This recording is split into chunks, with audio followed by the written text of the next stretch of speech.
আজিম টিউটোরিয়ালে তোমাদের সকলকেই স্বাগত। প্রিয় শিক্ষার্থী বন্ধুরা, আজকে তোমাদের সামনে উপস্থিত হয়েছি মূলত ক্লাস 9-এর যে ফার্স্ট ইউনিট টেস্ট এক্সাম রয়েছে, সেই এক্সামে ইতিহাস বিষয়ক আমি দুটো অধ্যায়ের থেকে যে সমস্ত প্রশ্নগুলো তোমাদের জন্য মোস্ট ইম্পর্টেন্ট হতে চলেছে সেইগুলো সম্পর্কে দু চার কথা বলবো এবং তোমাদেরকে কিছু প্রশ্নের স্যাম্পল আমি এখানে দিয়ে দেবো।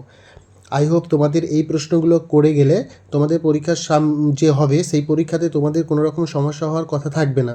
তো দেখো, এখানে মূলত দুটো অধ্যায় তোমাদের ভালোভাবে পড়তে হবে। প্রথমত একটা হচ্ছে ফরাসি বিপ্লবের কয়েকটি দিক, যেটা ফরাসি বিপ্লব হয়েছিল 1789 খ্রিস্টাব্দে, ঠিক আছে, ওইটা পড়তে হবে। ফরাসি বিপ্লবের যে সমস্ত দিক রয়েছে সেটা তোমার টেক্সট বইয়ে সুন্দরভাবে পড়বে।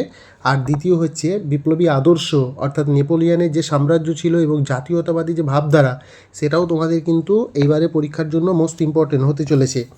তো দেখো, ফরাসি বিপ্লবের কয়েকটি দিক, এটাকে তোমাদেরকে আমি খুব ছোট করে বিষয়টা তোমাদের বলে দিচ্ছি, তোমরা একটু দেখে নিও বইয়ে, তাহলে তোমাদের কাছে বিষয়টা আরও সহজবোধ্য হয়ে উঠবে। মূলত ফরাসি বিপ্লবটা তোমার কোনো একটা মানে কি বলবো, যে ফ্রান্সে যখন ষোড়শ এবং সপ্তদশ শতকে একটা চূড়ান্ত দেখবে রাজতন্ত্রের বিকাশ ঘটেছিল, ঠিক আছে, ভালো করে লক্ষ্য করে দেখবে, রাজতন্ত্রে যখন সংকট ছিল ঠিক সেই মুহূর্তে 1789 খ্রিস্টাব্দে কিন্তু ফরাসি বিপ্লবটা হয়েছে। আর এই বিপ্লব এমন একটা বিপ্লব ছিল যেটাতে তোমার অভিজাত সম্প্রদায়, বুর্জুয়া বিপ্লব ও জনগণের বিপ্লবের সমষ্টি ছিল। মূলত দেখো, এখানে ফরাসি বিপ্লবটা কিন্তু কোনো আকস্মিক ছিল না, ঠিক আছে। তো এটা ছিল একটা প্রাক বিপ্লব পর্বের রাজনৈতিক, অর্থনৈতিক এবং সামাজিক কারণের ফল। তাই এই জন্য দেখবে অনেকে বিপ্লব পূর্বে ফ্রান্সে ছিল কি কেমন অবস্থা ছিল, যেমন রাজনৈতিক কারাগার, ভ্রান্ত অর্থনীতির জাদুঘর, সমাজ ছিল সুবিধাভোগী। মূলত এখানে যাজক এবং অভিজাত সম্প্রদায় এরা হচ্ছে তোমার সবচেয়ে সুবিধা ভোগ করেছিল সমাজে, ফরাসি সমাজ ব্যবস্থায়। আর সুবিধাহীন শ্রেণীও ছিল এখানে, তোমার যারা বুর্জুয়া, বুদ্ধিজীবী, কৃষক, শ্রমিক, সাকুলেত, এরা ছিল সুবিধাহীন সম্প্রদায়ের অন্তর্ভুক্ত। মূলত এরা তৃতীয় সম্প্রদায়ের নামে পরিচিত ছিল। তো দেখো, সমাজের এই যে অসাম্য এবং বৈষম্যকে, এটা কিন্তু ফরাসি দার্শনিকগণ মানে তীব্র ভাষায় এদেরকে সমালোচনা করেছে। এবং শুধু তাই নয়, এই দার্শনিকগণ তাদের লেখনীতে ফরাসি বিপ্লবের এই যে অসাম্য ব্যবস্থা, সেটাকে কিন্তু তাদের লেখনীর মাধ্যমে তুলে ধরেছে। এটা একটা দিক গেল। দ্বিতীয়ত দেখো, ফরাসি অর্থনৈতিক সংকট দূর করতে ফরাসি রাজা ছিলেন ষোড়শ লুই, তিনি কিন্তু অর্থনৈতিক সংস্কারের নীতি গ্রহণ করছেন। এবং শুধু তাই নয়, তার ফলে সুবিধাভোগী যে অভিজাত সম্প্রদায়ের সঙ্গে রাজার একটা কিন্তু বিরোধ দেখা দিচ্ছে। কারণ কি বলতো, যখনই দেখবে কোনো একটা তোমার সংস্কার দেখা দিয়েছে বা সংস্কারের প্রয়োজনীয়তার কথা উপলব্ধি হচ্ছে, ঠিক সেই মুহূর্তে দেখবে যে সম্প্রদায় সবথেকে বেশি সুবিধা ভোগ করছে তাদের সঙ্গে কিন্তু একটা তোমার দেখবে ফরাসি রাজতান্ত্রিক ব্যবস্থার সঙ্গে তাদের বিরোধ দেখা দিচ্ছে।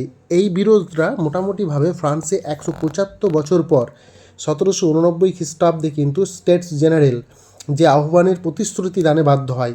এই ঘটনাকে ইতিহাসে আবার অনেকে অভিজাত বিদ্রোহও বলছে। এটি ছিল ফরাসি বিপ্লবের একটা প্রাথমিক পর্যায়।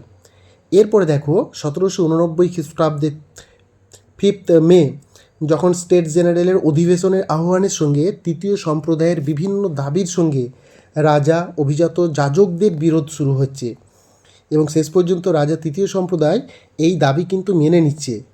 এর ফলে তৃতীয় সম্প্রদায়ে যারা প্রভাবশালী গোষ্ঠী, বুর্জুয়া শ্রেণীর হাতে বিপ্লবের নেতৃত্ব চলে আসছে। আর এই ঘটনাকে বুর্জুয়া বিপ্লব নামে অভিহিত করেছেন।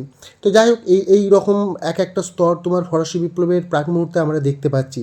তারপরে বিপ্লবটা মোটামুটিভাবে জনগণের বিপ্লব বলছে। তারপর আবার এরপরে বাস্তিল দুর্গের পতন ঘটছে। আবার বাস্তিল দুর্গের পতনের পর তোমার ওই ফ্রান্সের প্যারিস সহ যে সমস্ত শহরগুলো রয়েছে সেখানেও কিন্তু বিদ্রোহ সূচনা হচ্ছে। কারণ দেখবে একটা দেশে যখন কোনো বিদ্রোহ হয়, সেটা শুধুমাত্র তার আঁচটা মানে একটা নির্দিষ্ট অঞ্চলের মধ্যে থাকে না, সেটা কিন্তু ব্যাপ্তি লাভ করে অনেক দূরে এবং বিস্তার ছড়িয়ে পড়ে।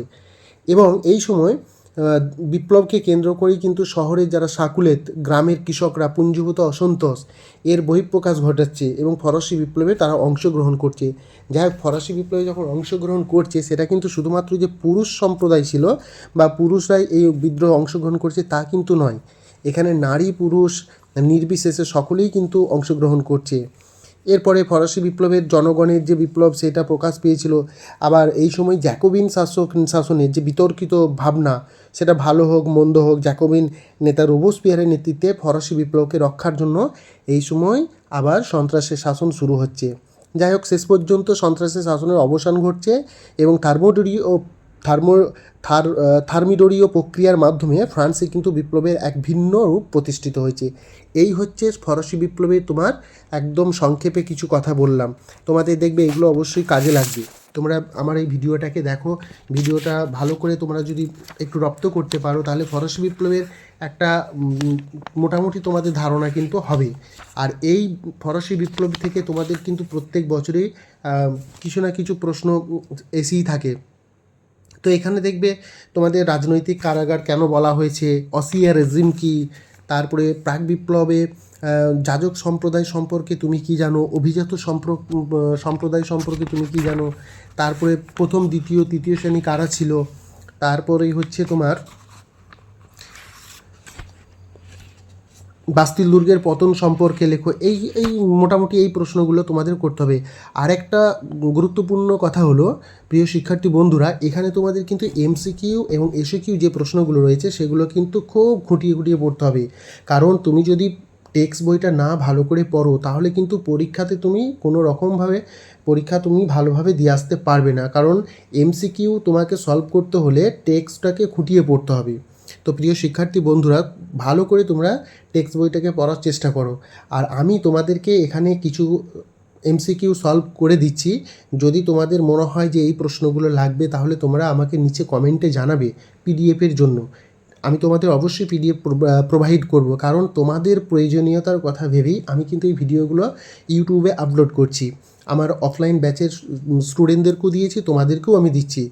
আর অবশ্যই তোমরা আমার এই চ্যানেলটাকে সাবস্ক্রাইব করবে, যাতে ভবিষ্যতে তোমরা আমার যে নতুন ভিডিওগুলো আসবে তোমাদের কাছে তার নোটিফিকেশন চলে যায়।